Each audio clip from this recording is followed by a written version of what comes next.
Conference में लिए चलते हैं।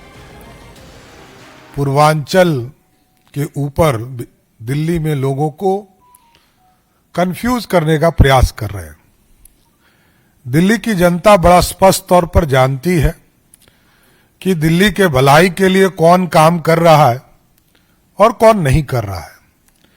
देश के यशस्वी प्रधानमंत्री नरेंद्र मोदी जी के नेतृत्व में लगातार भारत बढ़ रहा है और दिल्ली भी बढ़ रहा है। और दिल्ली जैसे प्रदेश में जहां पानी का दिक्कत हो, नाली का दिक्कत हो, सड़क का दिक्कत हो, उन समस्या पर दिल्ली के वरिष्ठ नेता और पूर्व मुख्यमंत्री कुछ नहीं बोल रहे हैं। और जैसा कि आप जानते हैं, याद कीजिए कोरोना के समय को, जब कोरोना जैसी महामारी इस दुनिया में आई तो दिल्ली के तत्कालीन मुख्यमंत्री ने क्या कहा था कि जो बिहार यूपी के लोग हैं वो बिहार यूपी लौट चले जाएं। इलाज तक की व्यवस्था नहीं दिया और बसों में भरकर बिहार और यूपी जाने के लिए लोग मजबूर हुए। और आज लोग ये गलतफहमी फैलाने का प्रयास करते हैं कि पूर्वांचल के इशू पर रोहिंग्या और बांग्लादेशियों से जोड़ने का प्रयास किया जा रहा है, जबकि उनको पता होना चाहिए कि हमारे राष्ट्रीय अध्यक्ष जगत प्रकाश नड्डा जी बिहार की धरती पर ही उनका जन्म हुआ, पले पले हुए और आगे बढ़कर पूरी तरह इस देश की राजनीति में आए, हिमाचल से का प्रतिनिधित्व करते रहे और जिस बिहार में जन्मे हों उस पूर्वांचल के लोगों के विकास के लिए, उनके सम्मान के लिए, उनकी समृद्धि के लिए लगातार जेपी नड्डा जी काम करते रहे। लेकिन दिल्ली में जो इंडी गठबंधन के लोग हैं, ये ना विकास से इनको मतलब है, ना दिल्ली के समृद्धि से मतलब है, ना दिल्ली में लोग शिक्षित हो, रोजगार मिले, इससे कोई चिंता लेना देना नहीं है। इसलिए आज बड़ा स्पष्ट तौर पर मैं आग्रह करने आया हूं दिल्ली में रह रहे पूर्वांचल के लोगों से, इन लोगों से सावधान रहने की जरूरत है और इन लोगों को करारा जवाब देने का समय आ गया। 10 साल 12 साल से दिल्ली में सरकार बनाकर कोई काम दिल्ली की जनता के लिए इन लोगों ने नहीं किया है। इसलिए मैं विशेष तौर पर सभी लोगों से आग्रह करूंगा कि पूर्वांचल के लोग 2025 के चुनाव में पूर्ण रूप से दिल्ली में बैठी सरकार को जवाब देने का काम करें। और साथ ही साथ आप देखे होंगे कि अपने आप को एक पढ़ा लिखा वर्ग मानने वाले लोग किस तरह महिलाओं का अपमान करके 2 बड़ी घोषणा हुई दिल्ली में, दोनों वहां दिल्ली के मुख्यमंत्री ने घोषणा नहीं किया, दिल्ली के उनके पार्टी के नेता ने किया। ये अपने आप में महिलाओं का अपमान है। महिला शक्ति को आगे बढ़ाने का काम जो नरेंद्र मोदी जी कर रहे हैं, ये सारी पार्टियां एक तरह से अपमानित करने का काम कर रही है। धन्यवाद। कोई प्रश्न हो तो आप पूछ सकते हो।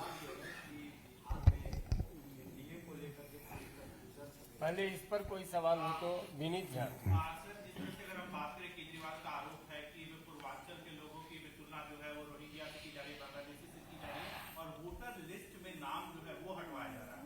नहीं, एकदम ये समझिए कि दिल्ली में इनकी सरकार है, इनकी संस्थानें काम कर रही है, लेकिन जो बांग्लादेशी हैं और रोहिंग्या हैं, इस देश पे कानून भी आदरणीय अमित शाह जी ने लाया है सीएए के माध्यम से।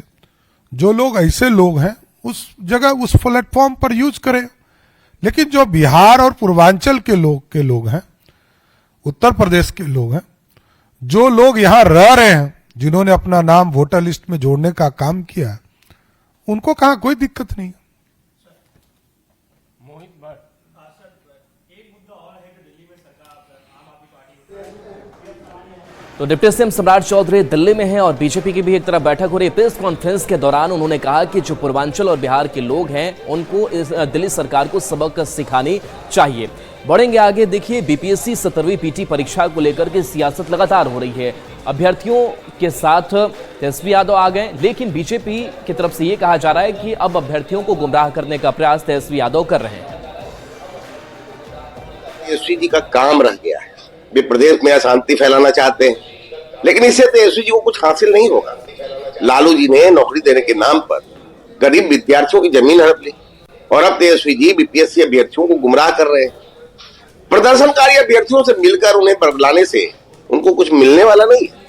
लालू जी और तेजस्वी जी विद्यार्थियों के हित में न तो सोच सकते हैं और न ही कुछ कर सकते हैं। खबर मुजफ्फरपुर से है, जहां जिले में एक ही समय पर 2 जगहों पर गोलीबारी की घटना को अंजाम दिया गया है। तो अपराधी यहां बेखौफ है। पुलिस के लिए भी बड़ी चुनौती बनी हुई है। पुलिस मामले की तफ्तीश करने में हालांकि जुटी हुई है। बता दें कि जिले के साहेबगंज थाना क्षेत्र के गुलाबपट्टी पंचायत की वार्ड संख्या 1 में अपराधियों ने एक व्यक्ति के मुंह में गोली मार दी, जिसके कारण व्यक्ति गंभीर रूप से घायल हो गया। घटना के बाद मौके पर अफरा तफरी मच गई। आनन फानन में परिजनों ने घायल को इलाज के लिए भर्ती कराया, जहां गंभीर स्थिति को देखते हुए इलाज के लिए एसकेएमसीएच रेफर किया गया। पुलिस ने मामले की जांच करते हुए आरोपी को गिरफ्तार कर लिया है। वहीं दूसरी घटना सरैया थाना क्षेत्र की है, जहां अपराधियों ने एक कारपेंटर को घर में घुसकर गोली मारी, जिसके बाद घायल को एसकेएमसीएच में भर्ती कराया गया है। गोली मार के भाग गया है। मोहित कुमार एक नाम है उसका। हाँ, कहाँ पे गोली मारा? कहाँ मुंह पर मारा है। हमको यही मिली है कि हमारे भाई साहब हैं, वो जिनको गोली लगा है, बड़े भैया हैं, तो वो काम कर रहे थे दूरा पर। तो दूरा पर काम कर रहे थे तो वो उधर से आया है छोटन पाठक और इन पे 2 फायरिंग कर दिया है। एक गोली लग गया है इनको कमर के नीचे जांघ में और एक बाह में लगा है।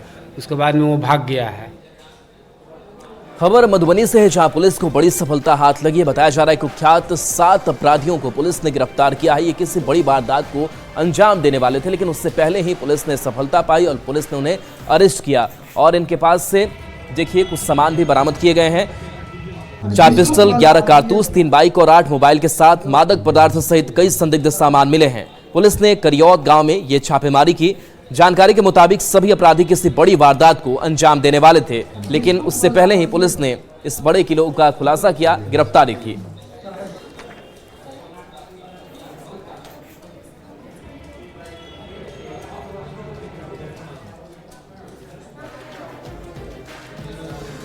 खबर कटिहार से है, जहां पर गैंग्स ऑफ रंगदार का खुलासा हुआ है।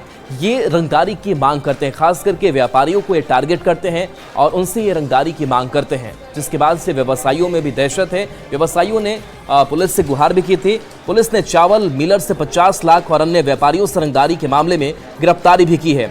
सालमारी थाना क्षेत्र से पुलिस ने शंकर यादव गिरोह के कुल 7 लोगों को गिरफ्तार किया है। इनमें से कई लोगों पर पहले से भी मामले दर्ज हैं। एसपी के मुताबिक शंकर यादव के सभी ठिकानों पर छापेमारी की जा रही है और उसे जल्द ही गिरफ्तार कर लिया जाएगा। फिलहाल पुलिस ने इन 7 के पास से 2 लग्जरी कार, एक लैपटॉप और कई महत्वपूर्ण दस्तावेज बरामद किए हैं। उनके जितने भी ठिकाने थे उन सब पर एक जॉइंट रेड की गई 19 तारीख को और उसमें जो शंकर यादव है, इसका जो घर है छोकरिया सालमारी में, यहाँ पर से जिनके साथी अपराधी हैं वो 7 अपराधी पकड़े गए हैं।